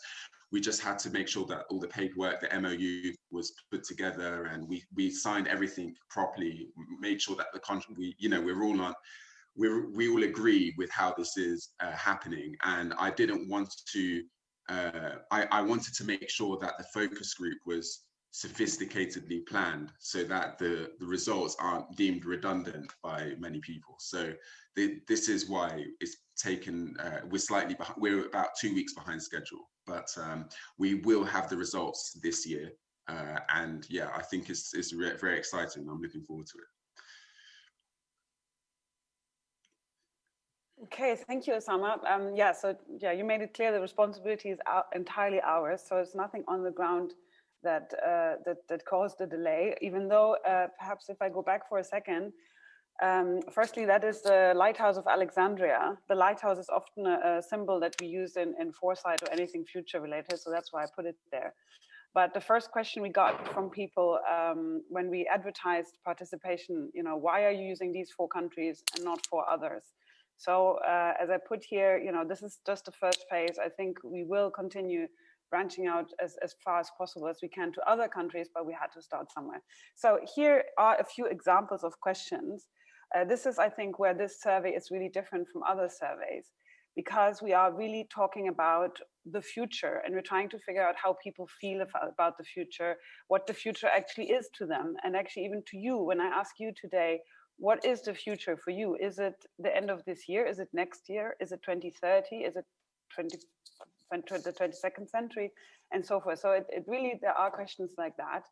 And then in order to get a feeling for how people conceptualize the future, you can ask them questions like, what do you associate with the future? Are there companies, entities, people, even films, whatever, that you associate with whatever the future is? Because that gives you an indication what connotations are and what perhaps more positive ideas are. And then we have a whole set of questions, and I don't know if some of you perhaps also want to add a few reflections on how we came up with these questions, because it was an iterative process between the two of us and the people of your team, and of course the Italian Foreign Ministry, where we tried to get out of the common question that you get in a lot of surveys: are you optimistic or pessimistic about the future? Because inevitably the answer will be pessimistic. But a lot of us, this is by the way a very interesting psychological phenomenon, a lot of us are actually secretly quite optimistic about our own lives. So while we might be pessimistic about everything around us, there are studies that show that nobody ever thinks for himself, herself, I think my next year will be awful. There's always hope. And this is what we actually wanted to get to. Where is the hope deeply embedded in people's lives? Perhaps not about their country, but about their own. And that's why some of these questions are quite personal. What is it that you're looking forward to in your personal life? Maybe it's getting married, maybe it's opening your own shop, etc., etc. And then we're moving into, as Osama just said, quite concrete things, because of course, we are an EU agency, but it's not just that. It's really, we want this to be as result-oriented, constructive as possible. So to get out of this depressive moment and say, okay, what would you need to actually make that happen? And it's a bit, what happened today also in your conversation, focusing on your projects and what you would need to make them happen. Osama, do you want to come in here on perhaps the rationale of the questions? Sure. Could you, Florence, just for my benefit, what exactly do you mean by the rationale for the questions? Well, we had a bit of a back and forth process on how we were going to, get to the future in people's head. Yes. And I just listed a few questions, but you had also a few ideas on Sure. Yeah. Sure, okay. So essentially, and I am answering the question, but I need to provide a bit of context. Bureau has already conducted surveys and opinion polls and research for other organizations, and we've taken a lot of lessons from our previous surveys and previous opinion polls and embodied them into this future survey. So the rationale behind some of the questions were a combination of strategic objectives and strategic questions defined by the EU ISS, the Italian MFA, and also based on feedback that our own participants at Arab have provided in past surveys.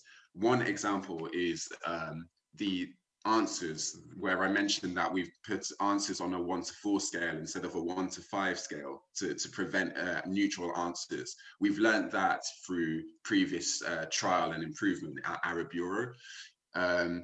Another example would be gender representation in the questions.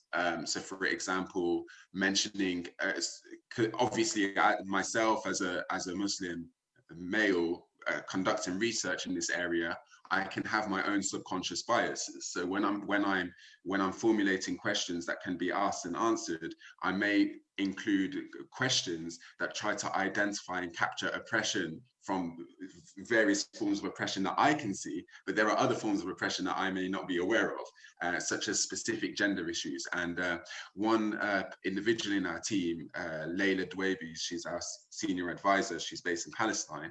She's been very helpful in kind of making me less blind to this and identifying, okay, there aren't enough gender questions in here, you need to include more gender questions. So yeah, it's essentially a combination of experience within the team and also objectives and priorities defined by the EU ISS and the Italian MFA. Thank you, Sama. So I think we only have 2 minutes left, so I don't think we'll have time for Q&A, but I put my email in the chat, so don't hesitate to reach out. Also, Adel had a few pertinent questions on methodology. Osama, I don't know if you picked those up. I think they would be more up your alley because I'm not a survey person. I just know what I want to know, but I don't know how to get there. So do you want to answer that or should we just wrap up? Yeah, I'm happy to answer it. Adel, could you please explain more behind your question before I answer? Just a bit of context. No, very briefly, because I know we're running very briefly. So just one question is, most of a lot of the surveys that have been done from Rabat to Muscat have often centered around exactly that, Muscat and Rabat. So just about moving beyond the capital cities. And then just a second question around the role of scenario in-country scenario workshops that might better, multi-stakeholder scenario workshops that might better guide questions and thinking. And this is just from some past experiences in the Gulf, for example. Sure. So in terms of the cities, we are basing the focus group in main cities, so not necessarily capital cities. So in Morocco's case, we're basing it in Fez, which of course isn't the capital. Now, I do understand the disadvantages and the problems caused by that, as you've identified. However, there are some advantages also. For example, in the main cities, you can pull together people from the outskirts, from suburban and rural areas and metropolitan areas. So it can be a hub for different demographic different demographic groups to meet and contribute to the focus group. So when we were deciding, okay, should we have all the focus group, should we have various sub-focus groups in rural areas or have one in each country in the main city, we believed that the advantages of having it in a major city outweighed the disadvantages, which were pragmatic, they were practical obstacles. So that's essentially that's why we're having these focus groups in major cities, but we are consciously making sure that not everyone present is from an urban area. So yeah. I didn't. Yeah. Sorry, I think we have to stop. But I sent Adel. You have my email, right? I mean, I would really would like you to come into this conversation, and we can continue in the future. I just want to say thanks for having us today, and also thanks particularly to Osama, because without him, none of this would be happening. And I know you work extremely hard, but this is a very exciting endeavor for the EU ISS and the Italian Foreign Ministry. So watch this space, do reach out, follow us on Twitter to find the results, the first results, because this is just the first batch on the future. And thanks back to you, Chiara. Thank you. Thank you, everyone. Thank you, Florence, and thank you, Osama, for being with us and for sharing such an important and much needed survey and research on these topics. I know it's quite difficult to get from the region, so your work is very important. Thank you for sharing it with us. And now it's my great pleasure to give the floor to the Italian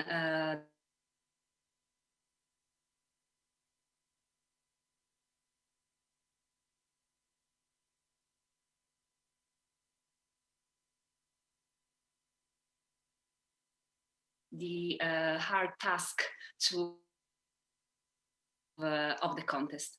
Did you hear my connection is unstable? We missed you for about 30 seconds, Chiara. So I was saying it's thank you, Florence and Osama, for their precious work, and I hand over with pleasure to the Italian Deputy Minister of Foreign Affairs and International Cooperation, Marina Sereni, who this edition of the Youth Forum, and we'll have to nominate the two winners of today's edition. Please, Vice Minister, the floor is yours. Thank you, Chiara. Thank you very much. Very interesting panel. Distinguished guests, young leaders, ladies and gentlemen.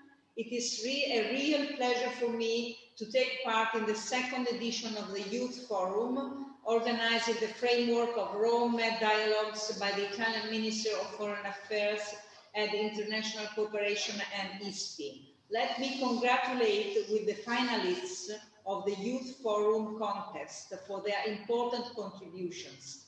They have really given us some food for thought with their cutting-edge projects. Before announcing the two winners of the contest, let me share with you some considerations on the importance of this initiative in this very particular moment.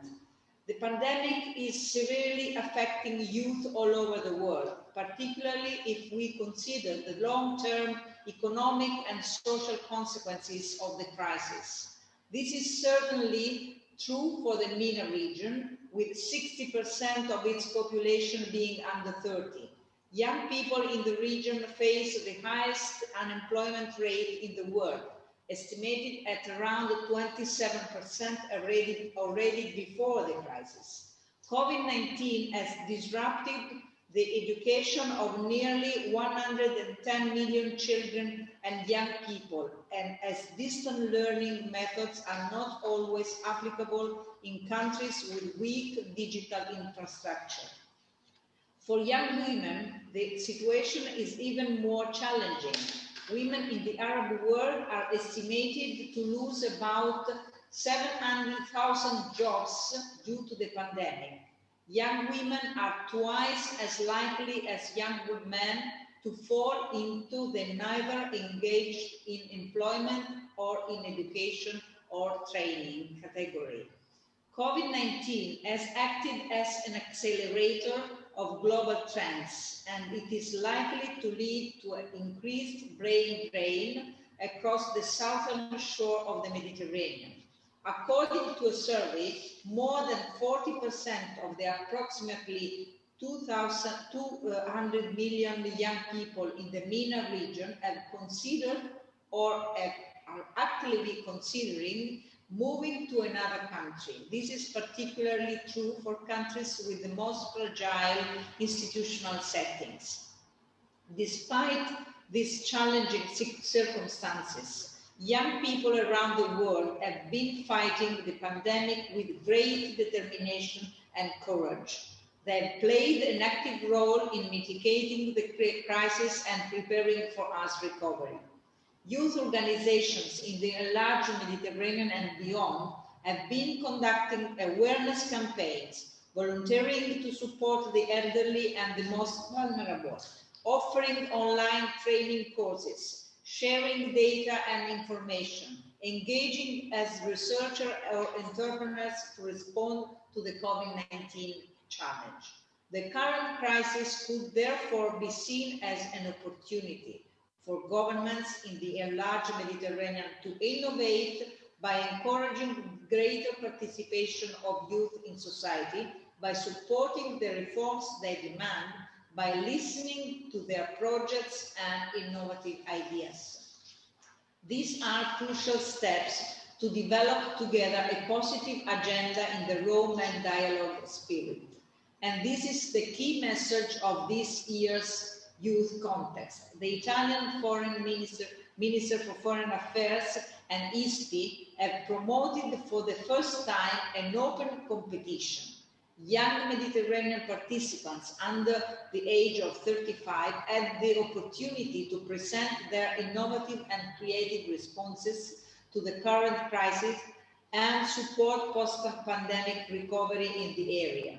We received several applications from very diverse participants across the MENA region, covering a broad range of issues, from healthcare to education, from social entrepreneurship to civic engagement, from environmental protection to food security, from robotics to urban innovation. Some applicants from the northern shore of the Mediterranean have presented very interesting projects in partnership with the young youth organizations or individuals from the south. These are perfect examples of win-win cooperation. It is also striking to see how young candidates from war-torn scenarios such as Syria and Libya, have had the strength to imagine a future for their countries by presenting innovative ideas and projects. Moreover, it is encouraging to see a good number of women applicants who have been very creative and bold in their proposals. Let me now announce the two winners of the contest selected by a jury made up of representatives from institutions, civil society and the private sector. The winner for the civil society and culture is Paula Ibrahim, COVID-19 emergency health response in Syria, and the winner of the business and new economic models is Roberto Renino, Lebanon's farmers soup. Congratulations to both of you. I hope to hear from you next year and see how your projects have developed. Let me now leave with you with a quote from US Vice President-elect Kamala Harris addressed to the youth. Dream with ambition, lead with conviction, and see yourselves in a way that they have never seen before. This is the message that I want to transmit to all the young people that follow us today. Thank you for your participation and attention. Thank you very much.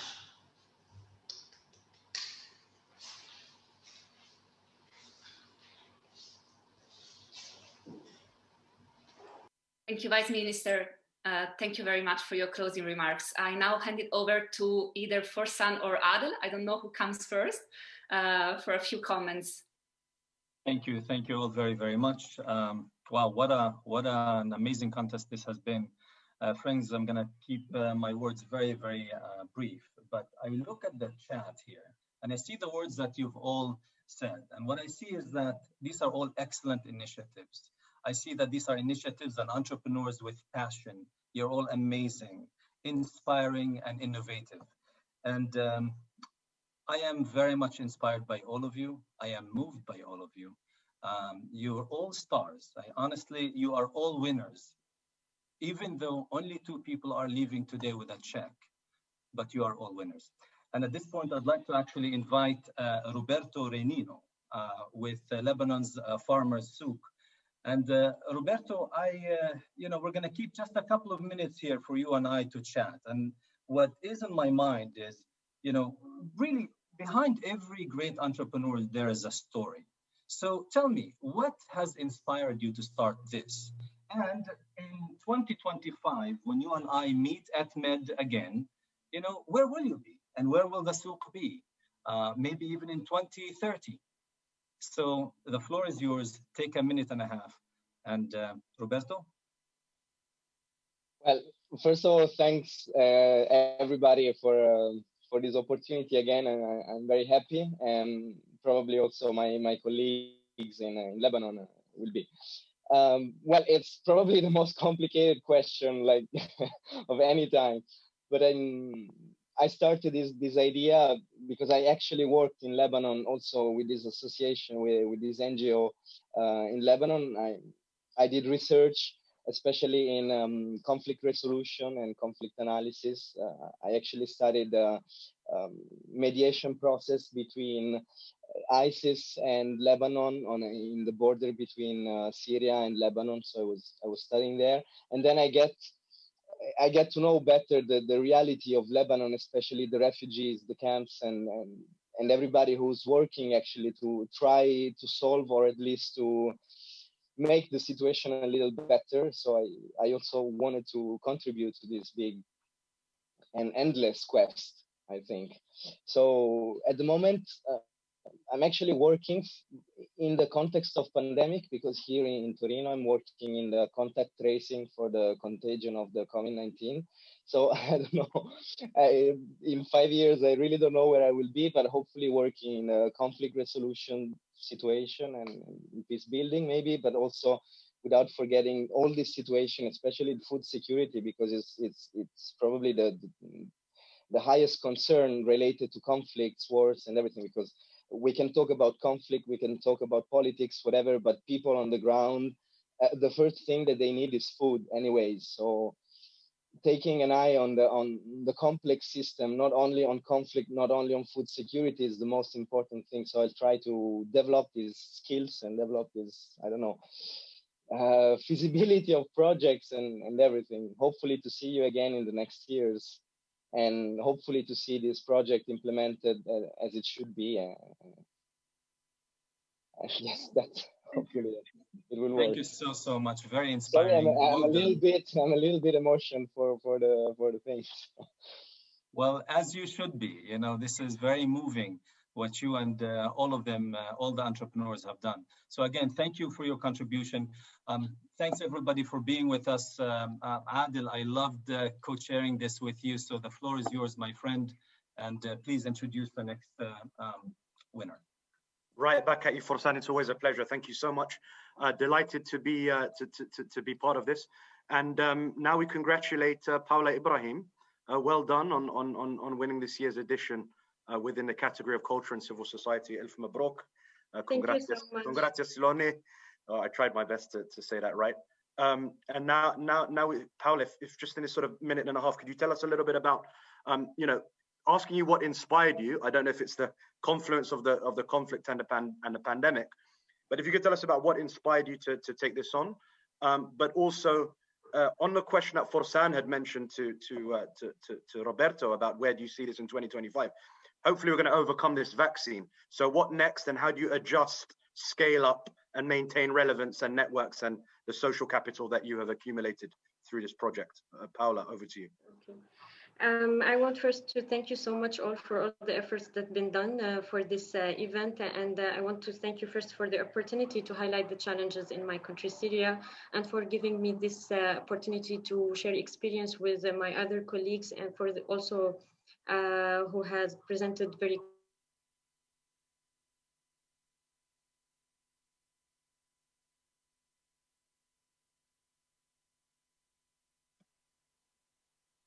Paula, unless it's just me, we've missed you for the last 30 seconds. Great and amazing. A reason why I'm sorry.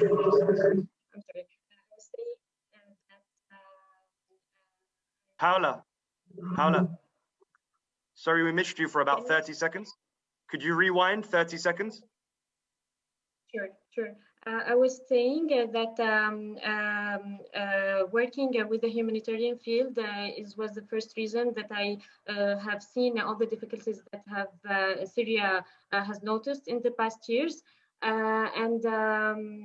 Also after the pandemic, the situation in Syria has been more difficult with no medical equipment, with the economic situation. So these are all top reasons for me to try to participate in these kinds of initiatives. I'll continue. This is also a push for me to continue participating with the humanitarian projects and also to highlight and put the light on the challenges and difficulties of the people that have been forgotten almost in Syria. So this is for me a great step to move forward in this field, and also continuing my education here in Italy is also a first step also to develop my knowledge and to work more towards when I graduate, to work more with the humanitarian field. Thank you so much. Thank you so much, Paula. Thank you so much, Roberto. Thank you so much, Forsan. Thank you, everybody. And I'll pass on back over to Chiara. I think phenomenal projects, and I hope that the network continues to grow. And if I may say so from my side, along with thanking the partners from my end, and I speak, I think, on behalf of Forsan, I'm sure as well. I think ISPI have really proven that, you know, they've moved beyond being a think tank, but a genuine think and do tank, and may long it continue. You know, congratulations to Med on putting this together, and also a shout out to Francesco, Serena, Chiara, and the team. Thank you so much for making this happen, and congratulations to everybody. Thank you. Thank you, Adel. Thank you, Adel, for your kind words. Thank you so much.